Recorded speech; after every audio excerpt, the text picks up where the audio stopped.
Hello everyone and welcome. This is Professor Thayer with you here today to install Ubuntu on your laptop. So we are doing a project in our lab where we have some laptops. About a year now, maybe they're not quite so brand new. This is the one I'm using at my desk. And we want to install Ubuntu alongside of our Windows installation so that we'll be able to run some of our machine learning and molecular dynamics on the laptops. So in order to do this, we are going to assume that Windows is already installed, which is likely your setup. And then we are going to put Ubuntu onto your laptop. So I'm going to take you through doing that with me here today as I do this on my trial computer today. So this is why we're recording it on laptop setup, and I'm going to just show you an overview of what we are going to be doing. So let's see if we can see that screen well. Okay, so I've just gone to the ubuntu.com homepage, like so.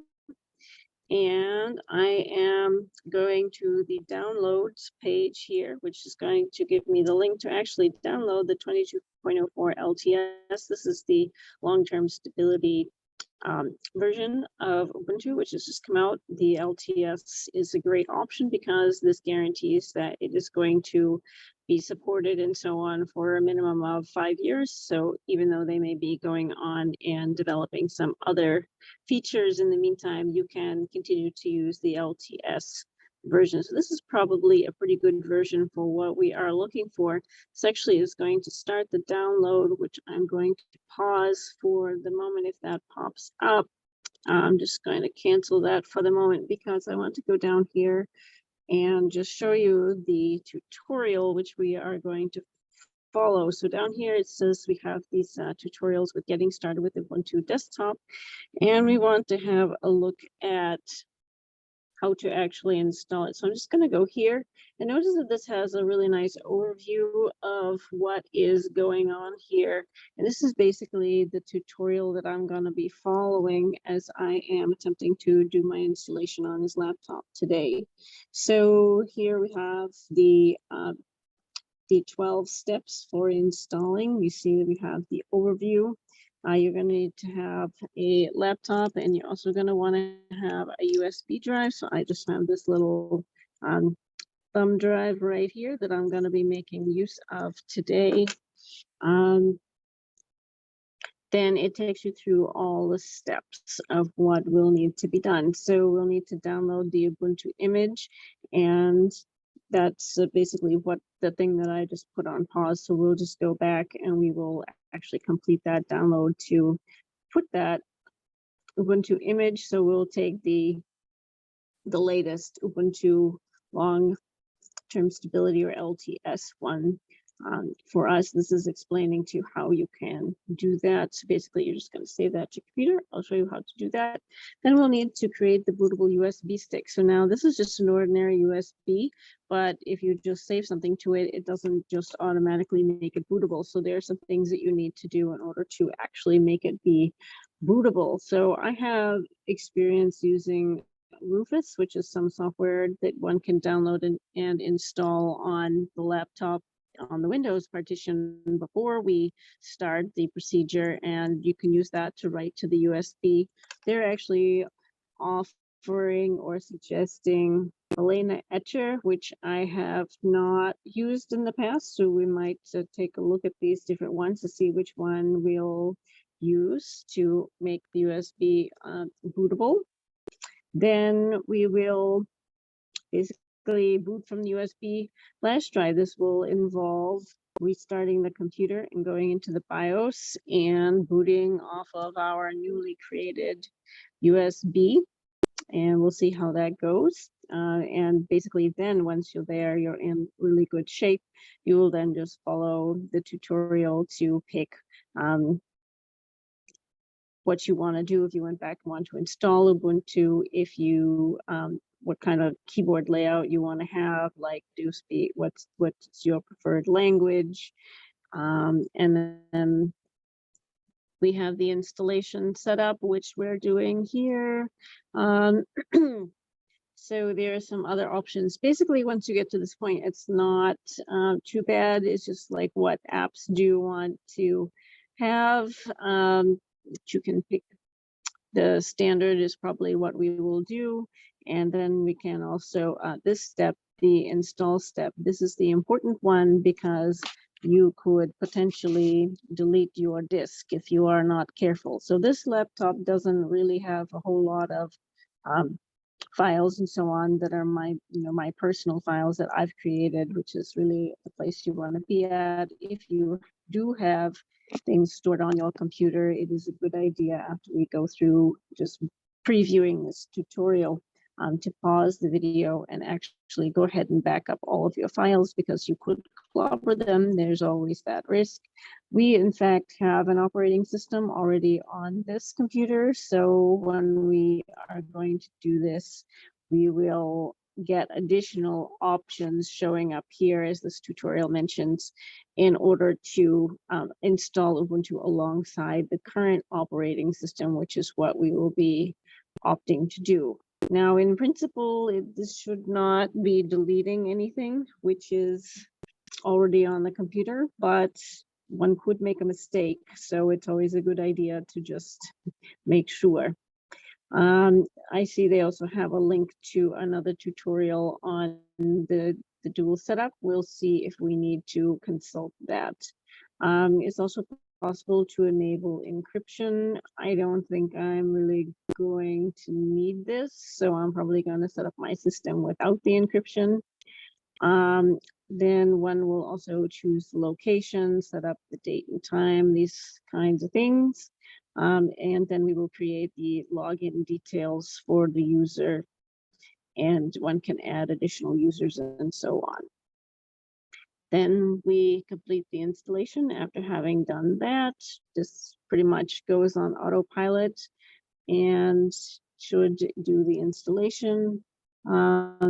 Here you can check for the updates if there's anything to install since the LTS that you wish, and that concludes what needs to be done. So then let us go ahead and get started with this. So the first thing I need to do is go back, because I skipped through the installation and actually did not install Ubuntu. So this is me just returning to that downloads page, and we had canceled out of this. So in fact, I'm going to save at this time just with its default name, Ubuntu 22.04 desktop AMD64. This means not that you're installing it on the desktop, because we see that it's going to downloads, but that this is for a desktop machine as opposed to the server machine. So we're going to go ahead and just save that. And that's downloading. Says it will take a couple minutes. I think I'll just pause the video while that is busy.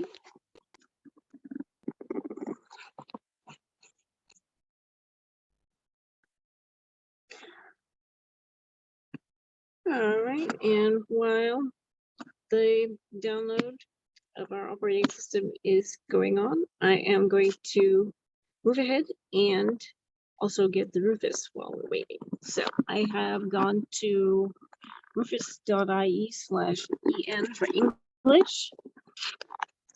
Here we are on the Rufus page, and this is just showing a little bit of information about their little program that they've got here. This is going to be to make our bootable memory stick. So this is just showing a preview of what that's going to look like, and it's giving a little bit of a description. Now, this site does have some ads on it, which is a little bit annoying. I'm going to take the Rufus 3.18 version, so I'm just going to click on that, and I've actually just downloaded it. I'll just go ahead and do that again, and I'm just downloading that into my downloads directory so that I will have that when I need to use it. And I see that my Ubuntu ISO is still downloading, so we will put this on pause as that continues.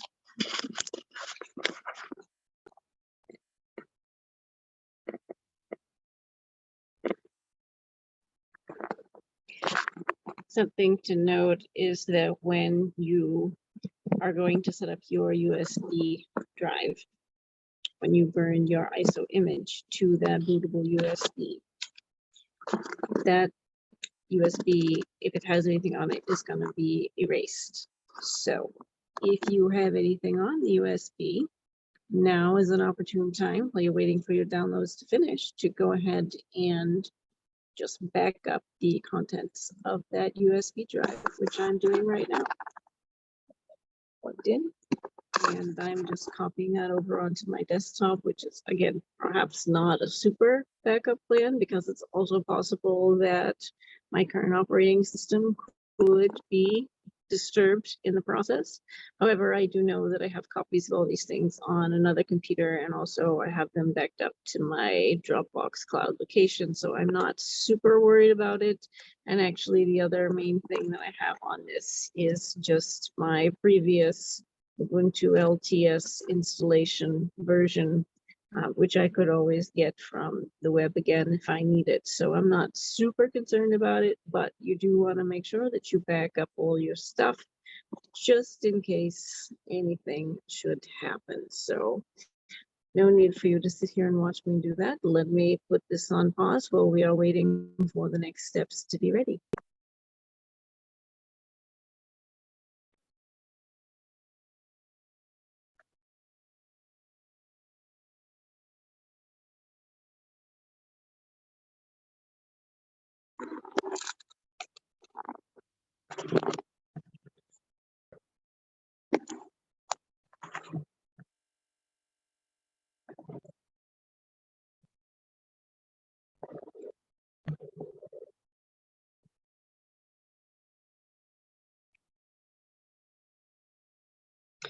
All right, so welcome back.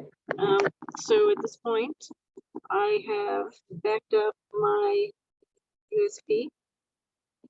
I have downloaded Rufus, and I am still waiting for my ISO image of Ubuntu to download it and install. So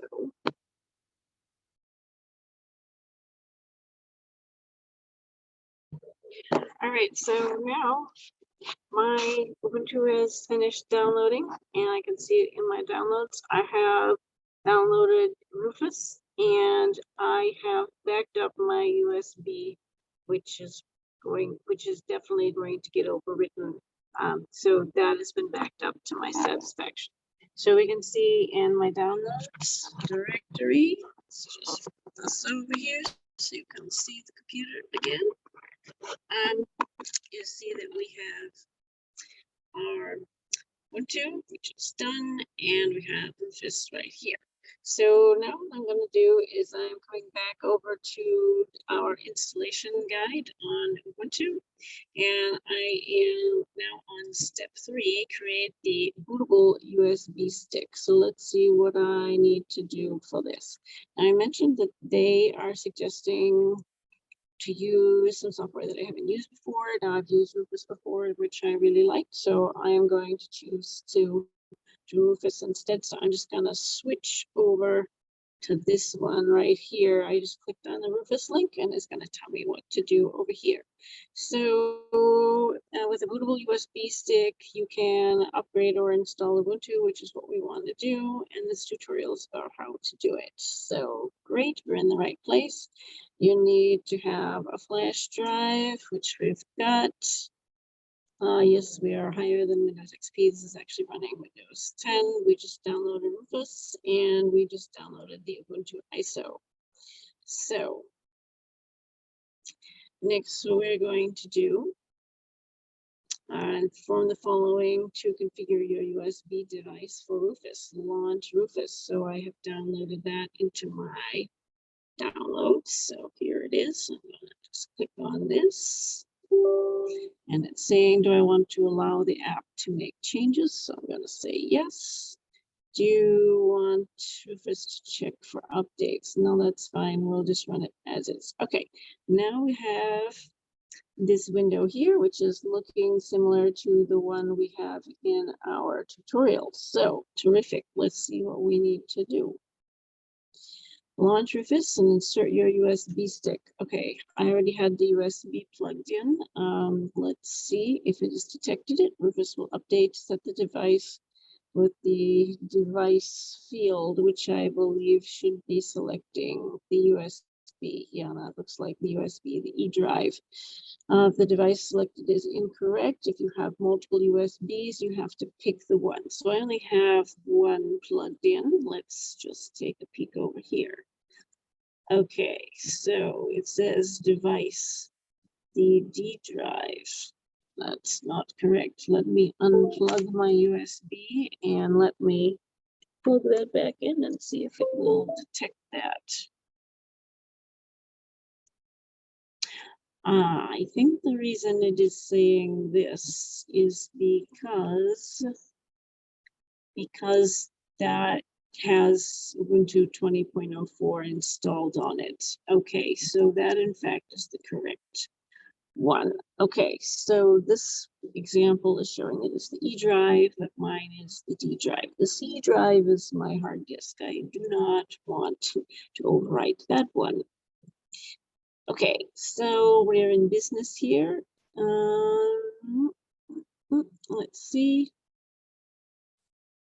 You can avoid the hassle of selecting from USB just as long as there's only one plugged in. Okay, so I think we are good. Let's just do a quick comparison here of these windows. I see disk or ISO image, select UEFI. Interesting. Okay, so these are different. The partition scheme also differs. Format options. Okay, I think we're going to be putting in our information about the ISO in the next step. So let's just move on to the next one. Select the Ubuntu ISO file. So to select the Ubuntu ISO you downloaded, click the select to the right of the boot selection. Okay, so let's take a look over here. Let's see, boot partition scheme, boot selection. This right here. So we could click on that. Let me see if I use the down, does it pick something? Okay, I think we need to do this. Okay, so it's going to the downloads. And I just downloaded the 22.04, which I see has today's date and a timestamp of 10:59, which is a couple minutes before now, so that's good. We'll go ahead and open that. All right, let's see if this says we need to do anything else. Yeah, so we download that. Good. Next, we will write the ISO. So the volume label will be updated to reflect the ISO selected. Let's see if ours looks like theirs. The drive, the boot selection is our ISO image. We've just selected that. Okay. Yes, and so some of these other terms have updated some of the options. So the partition scheme is MBR and the target matches, format options. The volume label has in fact updated, so we are in fact installing a volume that is newer than the one in the tutorial, and the FAT32 and 4096 bytes. Okay. It looks like this one might be bigger. Let's see if we have any other options here. I think we will take the default, even though they are a little bit different. And good, we have the status ready, and looks like we are ready to to click on start. Let's just see if there is anything else we need to do here. Let's see.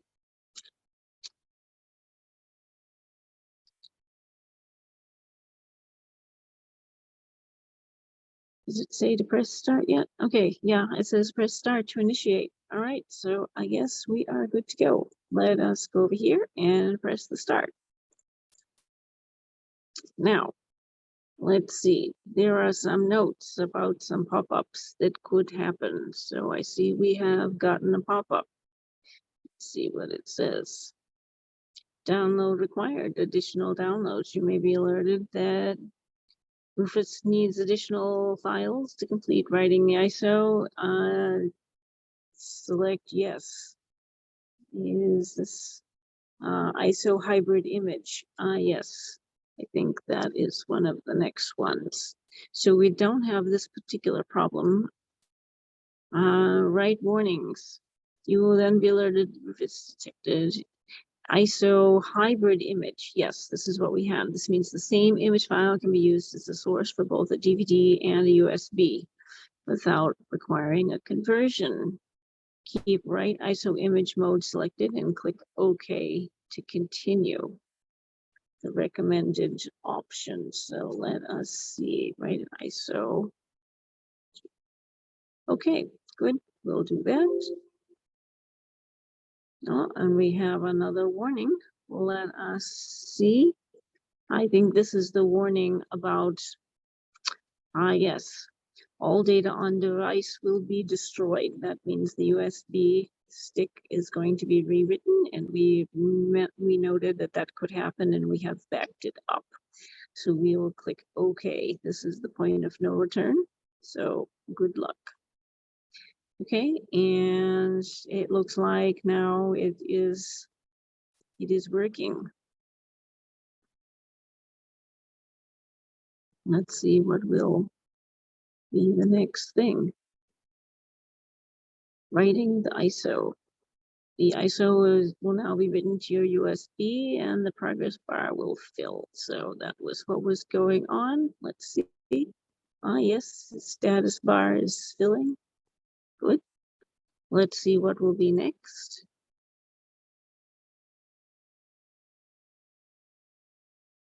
When Rufus is finished writing the USB, the status bar will be filled and the word ready will appear. Select close to complete the write process. All right, so looks like we'll be watching for this button right here. Seems to be going along. All right, so I'm gonna go ahead and just pause the video while that is ongoing so that you don't have to sit here through all this.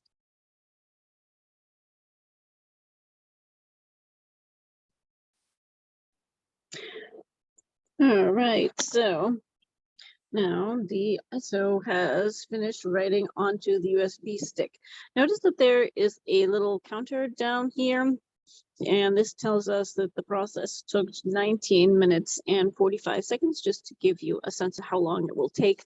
Also, the other thing I noticed is that the status bar didn't really update incrementally. It tended to jump in large chunks. So it was paused at 16% for quite a while and then jumped up to like 65. And then it was jumping up into the 90s, and it did increase there in more reasonable increments. And now it's done. So we can press the close button as the instructions said, and we should be ready to move on to our next step. So remember that in our tutorial here, we had jumped over to the Rufus instructions before we, instead of continuing on with the main one. So I'm just going to use the back to get back over to our original tutorial. So we're still in this one. And here we are back in the first tutorial, the main tutorial, how to install Ubuntu to create a bootable USB stick. So we have now completed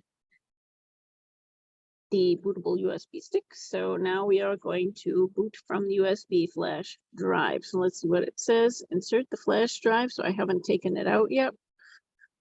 and boot or restart the device. It should recognize the installation media automatically. If not, try holding F12 during startup and selecting the USB device from the system-specific boot menu. F12 is the most common key for bringing up your system's boot menu, but Escape, F2, and F10 are common alternatives. Yes, so when we reboot, I will not be able to see this, so I'm going to just note these on a piece of paper. My pencil will write here. F12, F2, F10, message. All right, so let us go ahead and try to restart. So of course, as we go through this, we will not be able to see this anymore. So we just get a sense, pretty much, I think once we get the booting to start, we should be able to just follow the instructions as we see on the screen. So I'm going to go ahead and close this out. Now, of course, if you are working along and you have a spare laptop, you can have your other laptop running alongside, and you don't have to worry about this. So we'll just try the restart and see if it's going to boot off of the USB. So I'll start off by not pressing any buttons. We'll see what happens.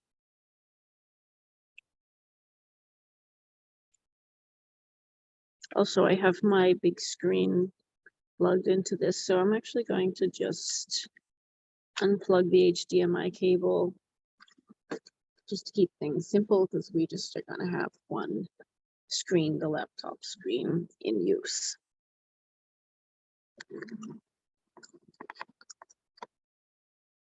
Okay, so that looks like it just booted into the regular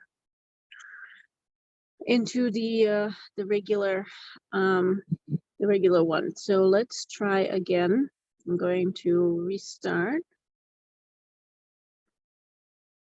Okay, we'll restart and we'll try the F12 to get into the boot. See what, so should be shutting down right now.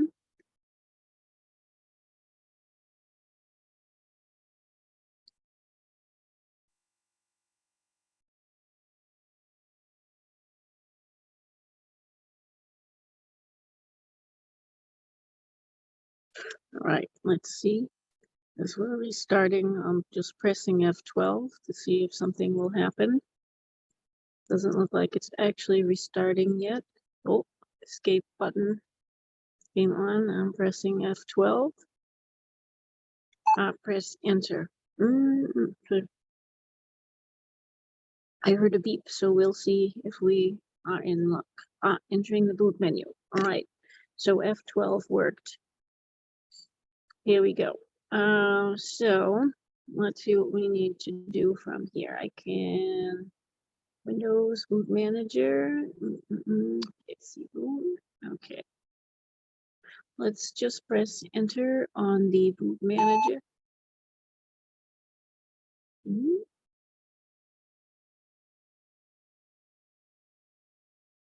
That was a loud beep. Let's see what will happen.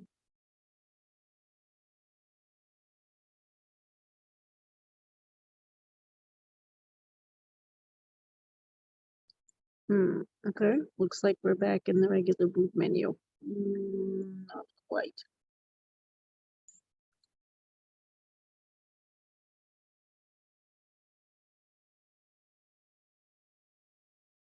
All right, let's try again.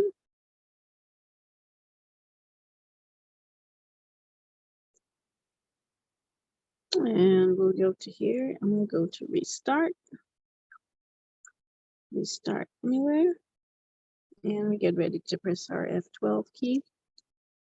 Now, I do believe what we want to do is to select the device off of which we are going to boot. We may need to adjust the boot order. We need to get into the BIOS though in order to do this.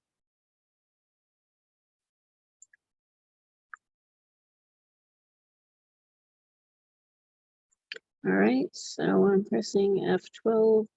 Last time it responded just after the function lock, caps lock light came on, which hasn't happened. Oh, there it is. Now I'm pressing F12.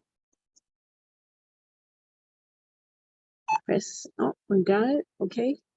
So now we should hopefully go back into that boot menu. And we can perhaps try something else. All right, entering the boot menu. Let's try Lenovo Cloud. Let's see. So we did the window boot manager last time. I think I want the app menu. Let's see. Maybe, oh, okay. So these work with the mouse. Good. Let me try the setup.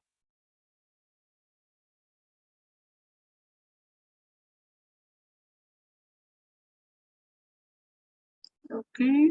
Date time startup. I think this is what we want. Okay, so you see we have lots of useful information here about our system. This is really good. Let me try the startup. All right, and here we are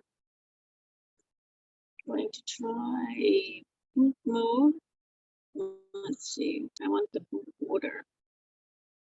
Let's try this one, boot order.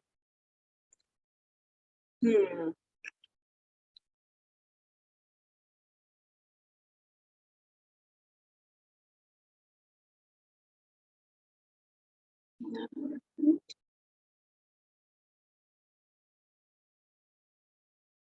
Ah, okay. Network boot, select top priority of the boot priority order making from LAN. So I do believe we need to set this to be the USB. So I see we have USB CD, USB FDD, USB HDD. I am not totally sure which one we need.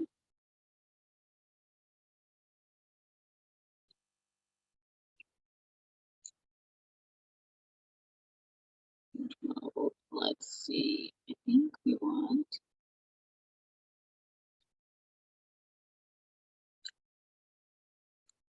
All right, I'm going to try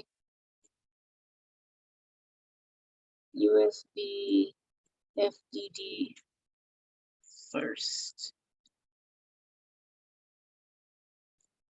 Okay, now we will save and exit. And if we boot up with the USB plugged in, my hope is that it will actually boot off of that disk. Let's see what's going to happen.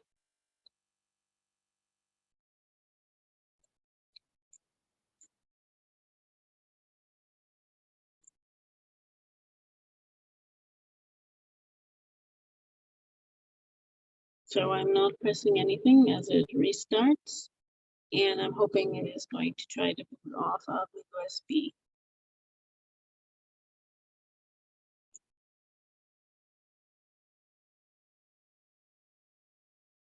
And it did not. It did not boot off of the USB. All right. Let's go into restart.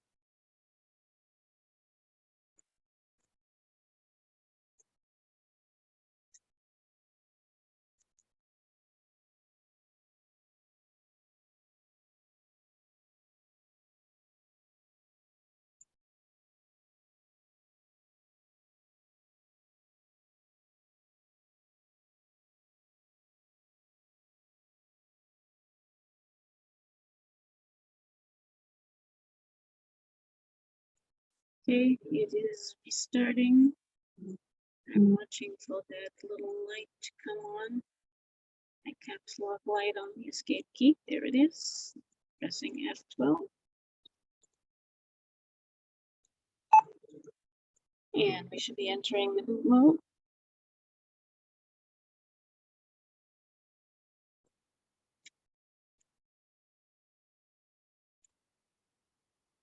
And I'm gonna go to the app menu and the setup.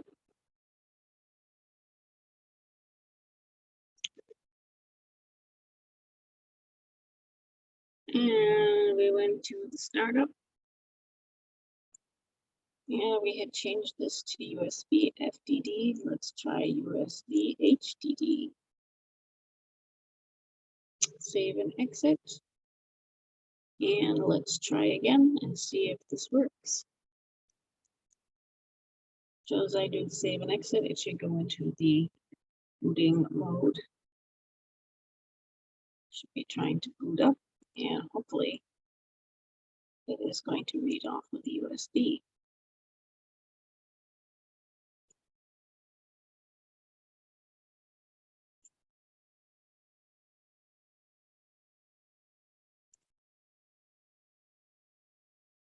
And it did not.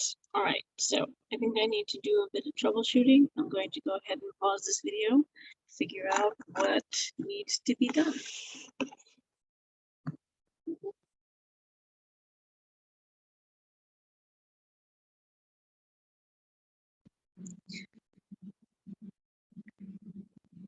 All right, so I've done a bit more reading and discovered that F12 is not the right key for Lenovo, that I should be pressing F1 instead to get into the BIOS, which is, according to what they are showing on the Lenovo help page, is more like what I was expecting. So let's go ahead and try the restart one more time, and let's try the F1 key. So we'll restart. It says press F1 5 to 10 times as it's restarting, so it's actually shutting down for the first time. So after we press the power key, okay, now, so it should be starting. So I'm pressing the F1 key for it to detect whenever it starts.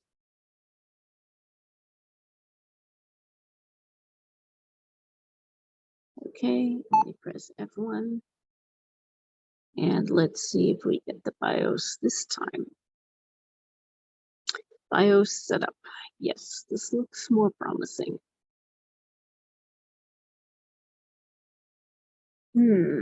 Okay, so this actually looks very similar. Main, config, network, USB.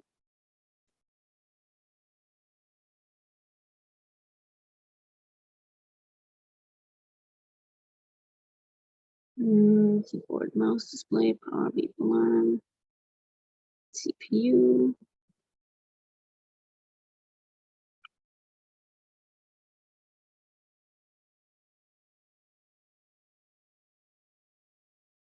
Okay, date and time.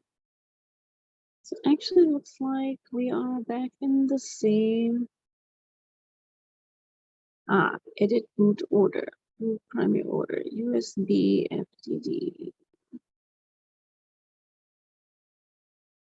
USB. USB Kingston Data Traveler SE9. Yes, this is my external drive. Let me just put this at the top. All right, so I think the problem was going into the wrong place. So the correct thing to do, this is where we start, is to go to Startup, which then leads us to boot. And then in the edit boot order, I have moved USB HDD Kingston Data Traveler SE9, which is the name of my USB stick, which is, by the way, still plugged in, to be first. So it looks like we may have been able to do this from the F12 after all. All right, let us save and exit. Yes.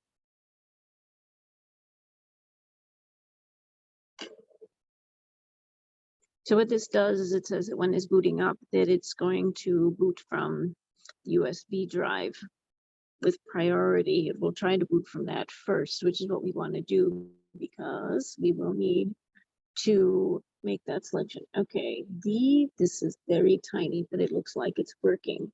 Try or install Ubuntu Safe Graphics. OEM install manufacturers, boot from next volume or UEFI firmware settings. So we want to try or install Ubuntu. That font is very teeny. So let's go ahead. And hopefully the next screen is going to come up that will give us the options to do the installation. If that happens, we'll be in business.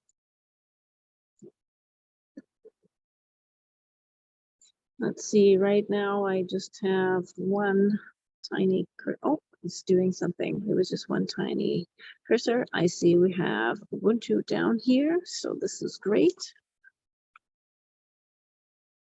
It's reading off of the disk. I can hear my fans going. Yeah, this is warming up a bit. All right, let's see what will happen next.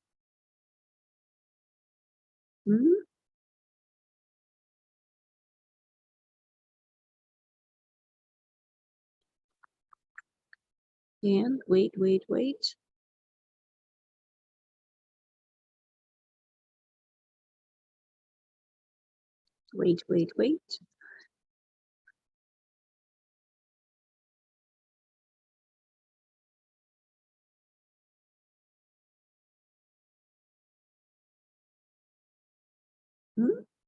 Something appeared over here and popped off.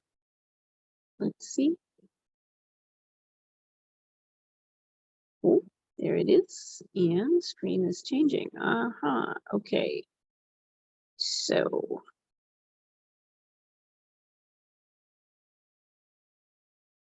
it should not be installed yet. Here we are. Okay, so this is exactly where we want to be. So, all right, the mouse is not moving very much for multiple strokes on the pad, so we'll want to configure that. All right, we have English. Now, if you don't want to install it, you can do the try and you can then run it off the disk. But we want to install, so I'm going to pick this.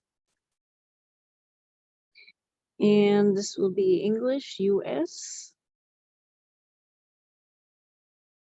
Connecting to the wireless. All right. I don't want to connect to Wi-Fi. Yeah, I will configure the Wi-Fi later. Continue.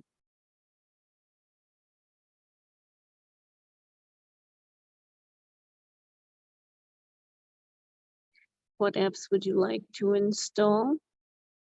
Normal installation, I think, will be a good choice for me right now. Continue.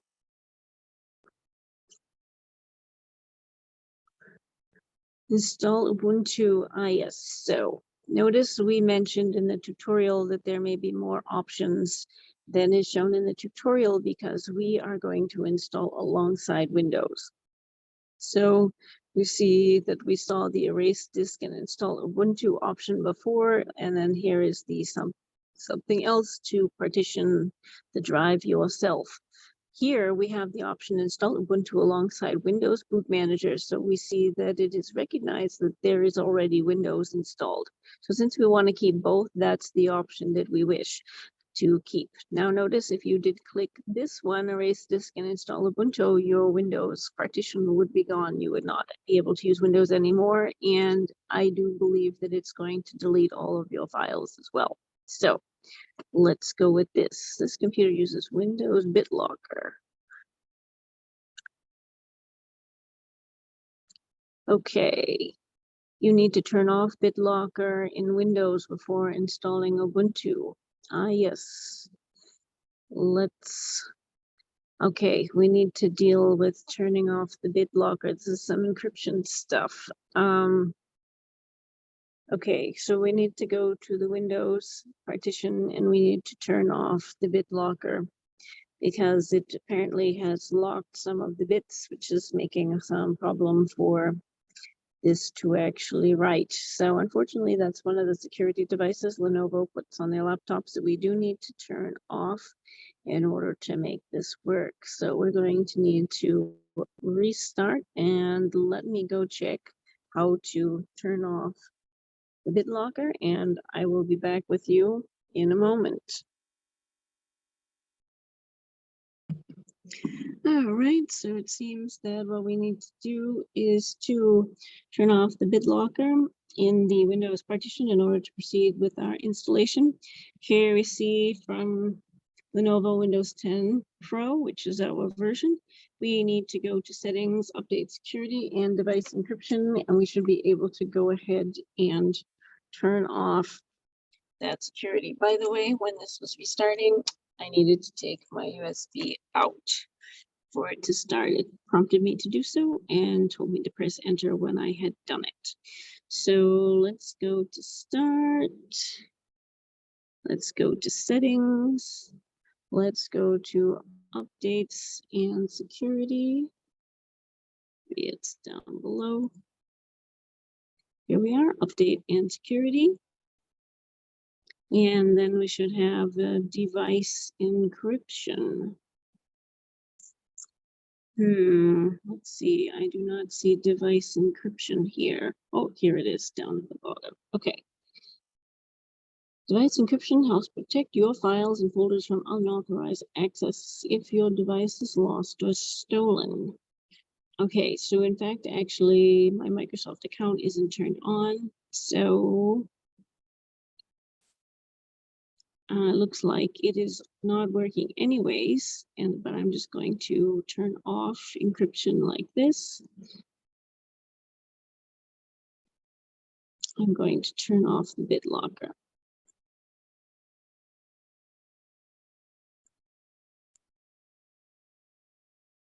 And it looks like it is involved in doing some kind of decryption process. This bar is moving. It seems very slowly though. Let's see if that's proceeding. Oh, yeah, I just put my mouse there and I see it is progressing.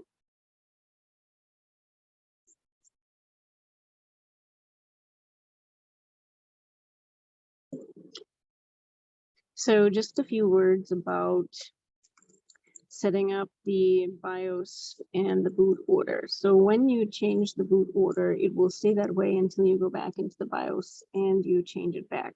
Now, let's say you forgot to do that. So what's going to happen is if there's no USB devices plugged in, it's not going to try to boot from them. But if you do put a bootable USB into your USB drive, and USB has precedence in the boot sequence, then what's going to happen is it's going to try to boot off of your USB. So this may not be the activity that you want it to have. Now, if you don't normally have any USB devices plugged in, it's probably not a big deal, and you might just forget about it. But if you do plug in your USB device and sometimes boot with that USB device in, every time you do that until you change the boot sequence, it's going to try to boot off of the USB device to try to install or try Ubuntu. So what we'll need to do after we get all of this set up and installed is we should go back in to the BIOS and we should make sure that the order is put back to the way that it was before. So, for example, we can move the USB not to be first. And so Windows was the one which was first before. Usually when you have a dual boot system here, what's going to happen is actually you will be prompted by the BIOS as to which operating system you will want to load, and that's what should happen. So I do believe we'll want to put that back onto the Windows setting for what we can do. All right, so our device encryption is now turned off. So we'll close out of this, and now we need to go back to the installation one more time and do it all again. So here we have this unplugged. Now I'm going to plug this back into my USB port.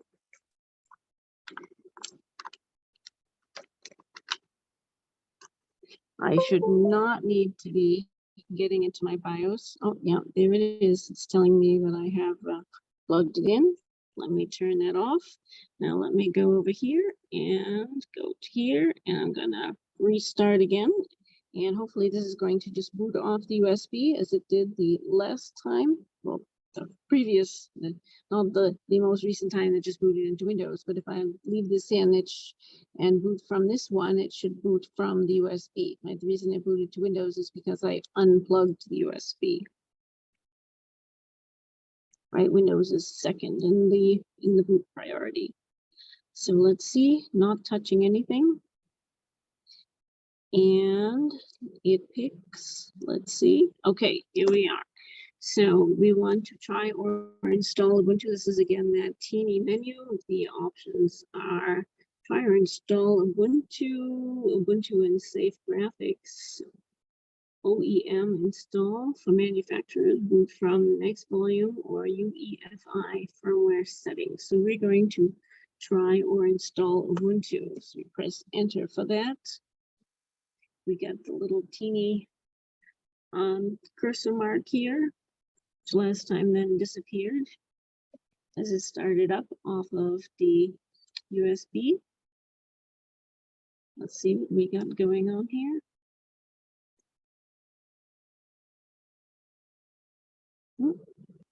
Okay, good. And we see we are on the Ubuntu partition.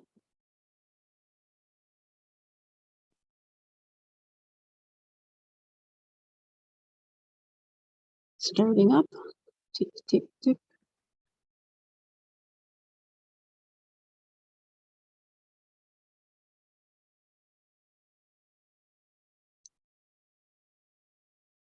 Okay, splash screen is up. Let's see.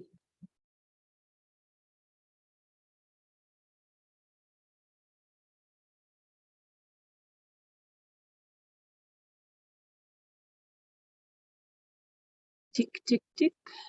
Here we go.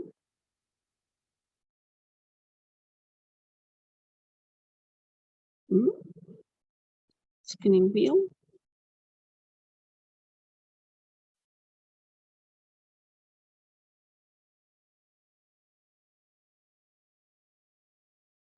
Spinning wheel again. Jellyfish. Let's see what will happen.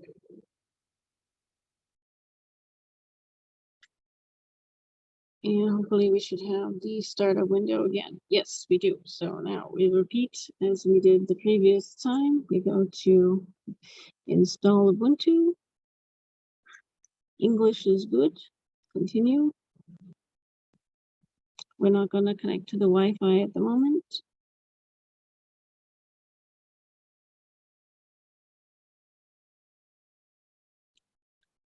What apps would you like to install? We'll just do a normal installation.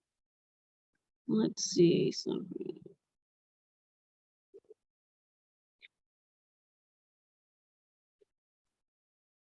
the additional media formats can be really useful if you ever want to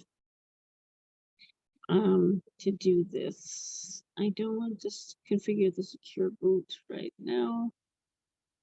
All right, I'm going to do this because this is very useful if you want to play videos off of a DVD, which I may wish to do. So I'm going to check the third-party software for graphics and Wi-Fi and media formats. All right, so the reason why they do this is because some of them are not actually part of the Ubuntu distribution because of the copyrights. So you have to download those and they are under a separate copyright license.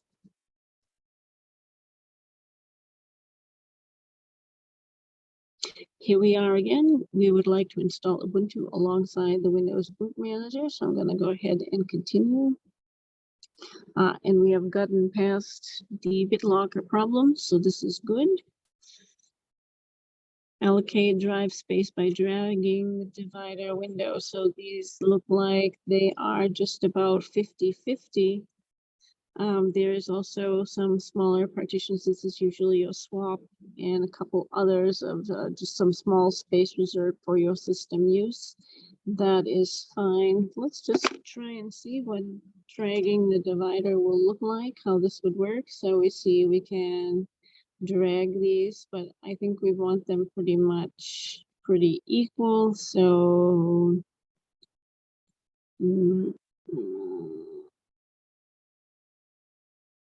right, that's oh, all right, exactly equal. All right, so I'm gonna set this up. Now notice one thing, that in your Ubuntu partition, you can see the files in your Windows partition pretty readily. So that shouldn't pose a huge problem. You don't need to duplicate your entire system. So this is about a 1 terabyte drive. We see the size is being displayed up here. The reason why it's not complete is because we do have these other partitions being used for the system files and so on, swap space and these other kinds of things. So I'm going to be happy with that. And I'm going to click install now. By the way, this is the point of no return. If you had mistakenly selected to erase the drive, this is when your drive would in fact get erased. So here we go. All right, previous changes to disk. Yes, before you can, any previous changes have to be written to disk. You cannot undo it. Please note that the resize operation may take a long time. All right. Yes.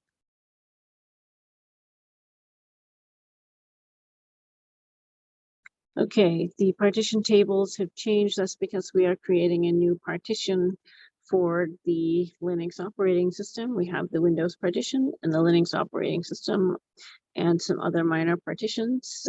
So we're going to click on continue to write these changes to the disk.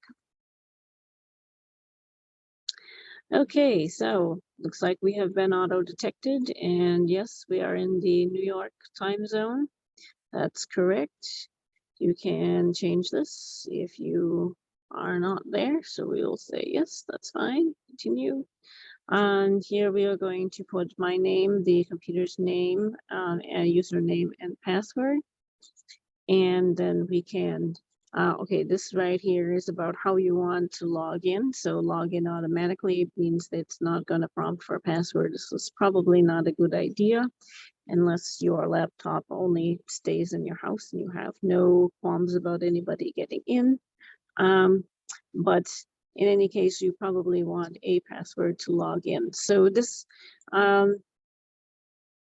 this name will be displayed when you interact with other computers. You are welcome to name this whatever you like. It's not dependent on your IP address or so on. All right, so I'm gonna go ahead and fill this info out. You should also fill out your name, the computer's name, user's name. So your username, this is you, what your login will be.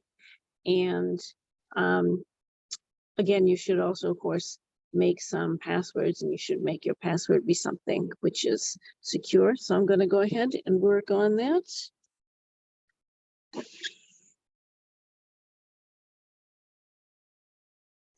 Alrighty, now that I have finished that, we see that the installation has commenced. So this sometimes takes a while, maybe on the order of an hour or so. I'm actually gonna let's just set the watch here to time how long this takes. So I've just set that timer right over here so we can see how long the installation procedure will take, so we can give you an update on that. So I'm gonna just go ahead and pause the video again while this is going on. Oh yes, also see there is this little entertainment for you here. There are things you can read about while you're waiting, so you can scroll through these things and they will show you the various features and so on, updates, advertisements, and these kinds of things while you are waiting for the installation to occur. And this will happen without causing any problems to your updates. You can't do anything else with your computer while the installation is going on. but you can read through these things. Some ads from Ubuntu, how to get more software, the access for everyone policy, ads on getting things for your office, the LibreOffice Writer. This is like Windows, this is like Excel, and this is like PowerPoint. Getting the most out of the web. If you want to install some of these things, I am a user of Firefox and Thunderbolt. Oh, wow, this was really quick. 124. All right, so much faster than earlier versions. That's really great. Installation is complete. You need to restart in order to use the new installation. So let me do the restart now. Now I do believe that I need to leave this drive in. So I'm going to leave it in and press the restart now. But I may change my mind and restart without it. It says please remove the installation medium. So I guess one should restart without it being plugged in. It's unplugged and we'll press enter.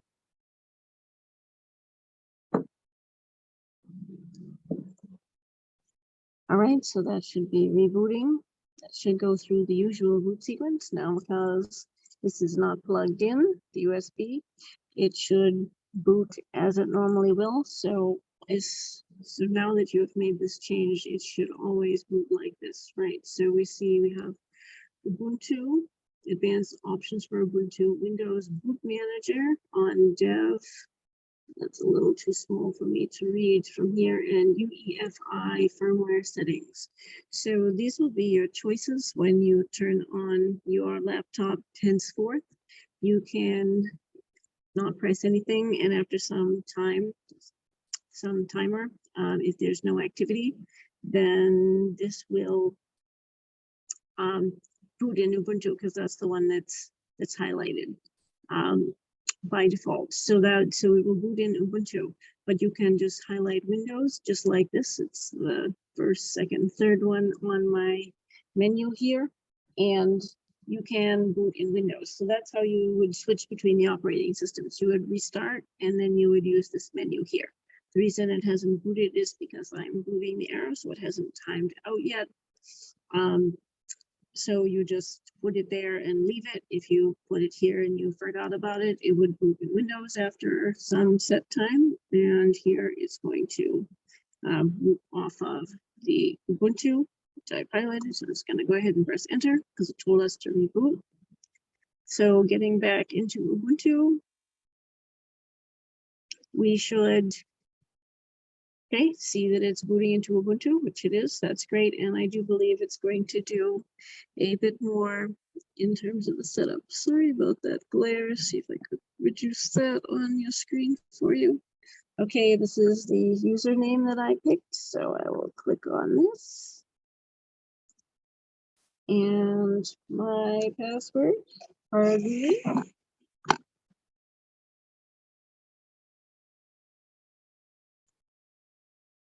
All right, there we are. Just entered the password that I had set up. Would you like to send system info? I usually don't. Okay, next. Location services, geographical location, that's fine. Next. They're ready to go. You can use software apps like these. All right, so here we see that we have now installed Ubuntu. It's just doing some more software stuff. Here is our desktop in Ubuntu. Now I notice that this is still moving very slow, so I want to do some setups with this. But we have our usual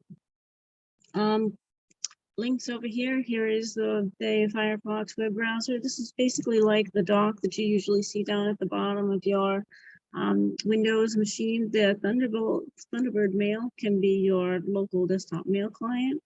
This is your file system. See desktop, documents, downloads, music, pictures, public. Not sure what Snap does, some templates and also videos. So this is very similar to the Windows operating system. This is your music player called Rhythmbox. This is LibreOffice Writer. So we had selected some third-party software. This may not have installed if we hadn't selected that. This is the OpenOffice equivalent of Microsoft Word. This is the Ubuntu software store. You can go here and download more apps. This is the Help Center. This is the Welcome to Ubuntu. I think this is actually this thing that's running right here. Notice the little dot here to show us it's open.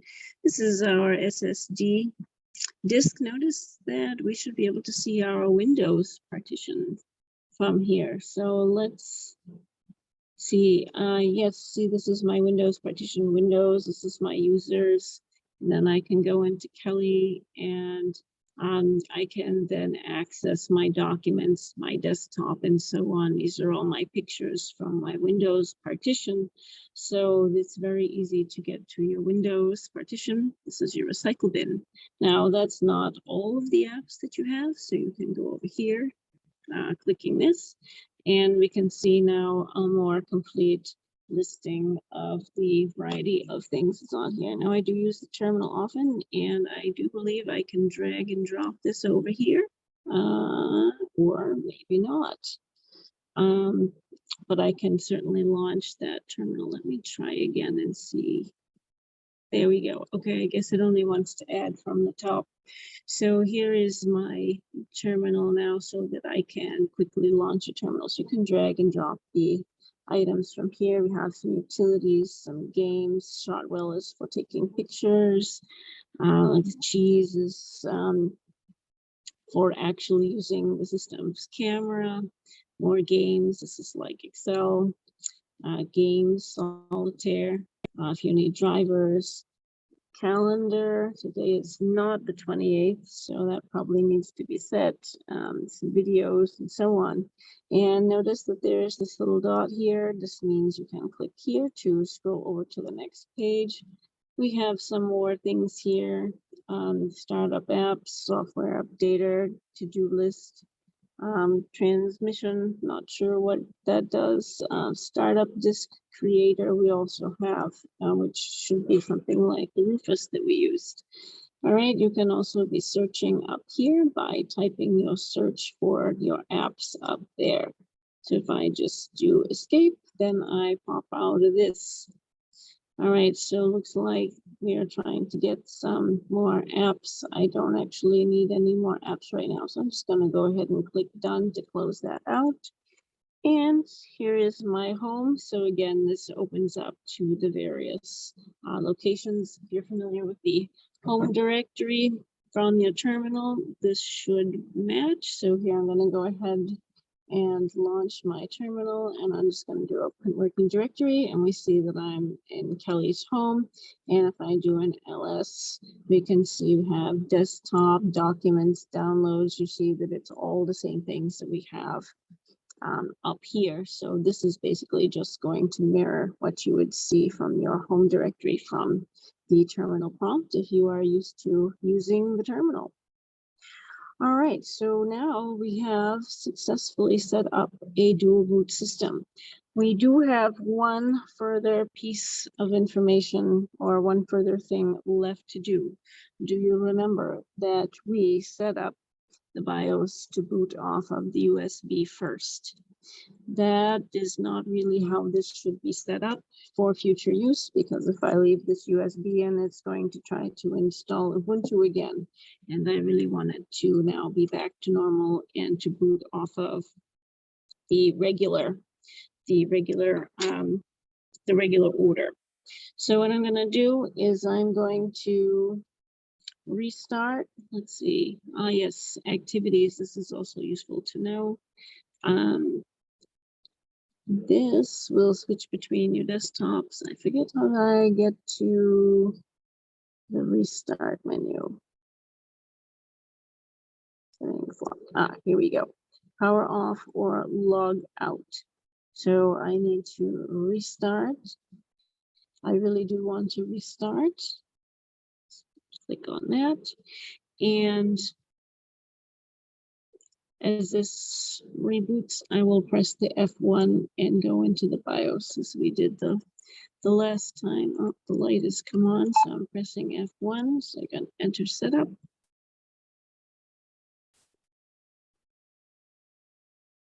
And we go into the setup.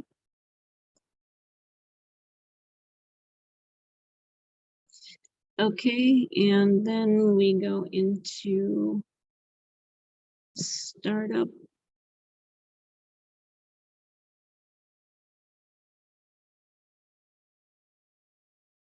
Just writing this down. And then we pick the boot. Mouse is a little weird. Then we pick edit root order. Okay, yeah, so this is where we need to be, edit root order. And now we see that Ubuntu is first, USB HDD. So you do want this to be first because this boot manager can actually boot up both systems as we have seen. So we do want the Ubuntu to be first now, but we do not want the USB to be here. So what we're going to do is I'm going to put this down underneath the Windows Boot Manager. I think it was someplace down further here at some point, but I think this will be reasonable. First, Ubuntu will try to boot, which will be the bootloader, the default bootloader, and that one gives us the option to have either the Windows or the Ubuntu to boot. And if that one fails, it will go to Windows. But note that Ubuntu will give you the option to run the Windows Boot Manager. So this is the setting that we want to have. All right, so now what we're going to do is we are going to save and exit. Yes. Okay, and now it should boot. Nothing is plugged in, and it should boot to the Ubuntu.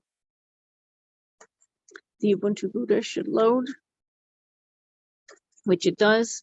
This is where we have the option to boot either into Ubuntu or Windows. So just for the sake of argument, let us try to boot into Windows. Just to make sure everything is working.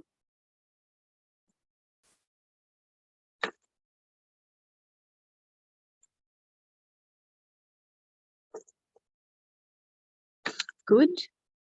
Okay, it boots into Windows. So now I'm going to power off and restart again, and I'm going to demonstrate that it can also boot into Ubuntu. Nothing is attached.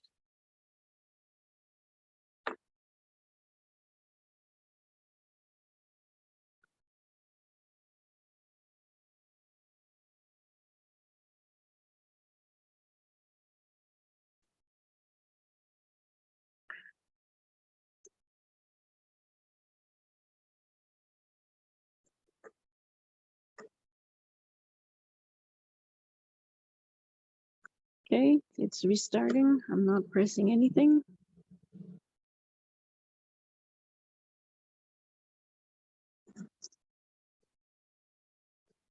Here we are in the Lenovo splash screen. Now we get the choice. I'm going to leave it on Ubuntu and press enter.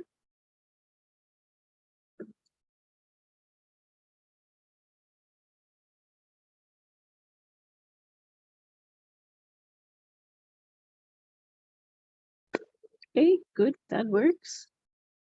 Now for the final test, let's see, do we have the option to shut down? We should have. Okay, I'm going to power off one final time. And before I do that, I'm going to plug the USB in and I should be able to get back to the regular boot sequence and boot just fine with the USB drive plugged in. So let me do power off, log out again. Restart.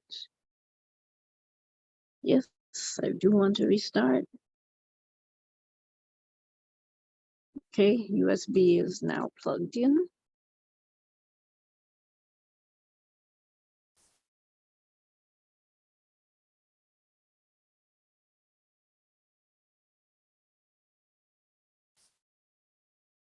All right, and just for fun, we will boot again into Windows with the USB plugged in, and let's see what happens.